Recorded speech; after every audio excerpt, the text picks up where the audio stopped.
My name's Kurt Walter. I'm the design director for Icon 1000, a motorsport company based in Portland, Oregon. Rec Watches is a custom watch design house out of Copenhagen, Denmark. Their name, short for recover, recycle, reclaim, that design ethos, that mentality is very similar to the way that Icon 1000 builds their bikes. We reuse and reclaim a lot of motorcycle parts from historically significant motorcycles and infuse those into our builds along with modern technology. Very, very similar to how they build their watches. So I think the similarity in the way that we approach projects is very apparent.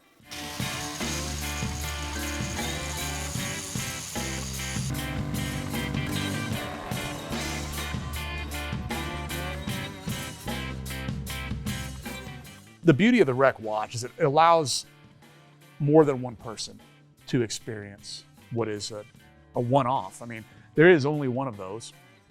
Most cases with all the Rec products, I mean, you're talking about it's dedicated to a vehicle of which there's only one. And so taking a small piece of that vehicle and being able to share it with a larger customer base that can appreciate the effort, the time that goes into building exclusive vehicles, to bring that into a timepiece that can get out to a wider marketplace is really quite a unique approach to watch manufacturing.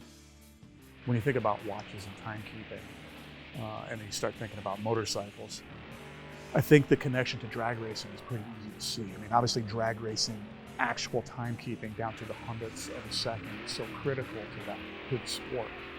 Whereas other racing, the actual time is not really relevant. It's who finishes first. Drag racing, your actual time is the most critical part of the race.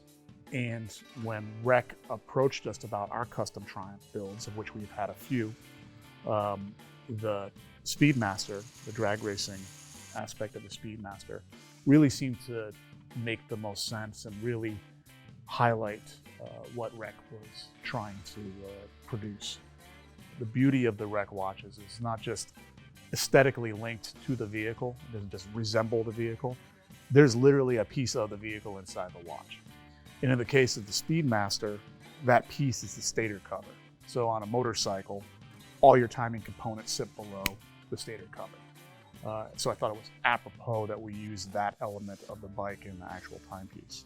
So beyond the use of the actual stator cover in the face of the watch, there's a great deal of aesthetic references to the bike. And the aesthetics is really one of the strengths of both Icon and Icon 1000. So things that you'll see in there, the custom tail section custom seat, which we have produced locally. You'll see that sewn, the quilting sewn into the actual watch band. The invasion stripes, which we have on all the Icon 1000 bikes on the forks. We call them invasion stripes. It's the lightning bolt with the stripes. That terminology and those stripes come from invasion, the Normandy invasion in World War II, where all the Allied aircraft were painted with black and white stripes on the wings. They did that to avoid friendly fire. So you can see those kind of paint schemes on Allied aircraft from World War II. That was the point of that. The go fast, look flash, just a statement that 1000's used since the beginning. You'll find those kind of hidden throughout the watch. You know, my favorite design element on the Rec watch is the fact that the whole watch face can rotate 30 degrees. And where that's important, of course, if you're a motorcyclist, you understand when you reach out for your bars, right? It puts your watch at a bit of an awkward angle on your wrist, and 12 o'clock is now facing way off to the left. By flipping the switch on it, it drives 12 o'clock back to the normal 12 o'clock position, which makes reading the watch and comprehending what you're looking at a quick and easy task. Sounds like not a big deal until you actually do it, and it's a really unique feature and very motorcycle specific.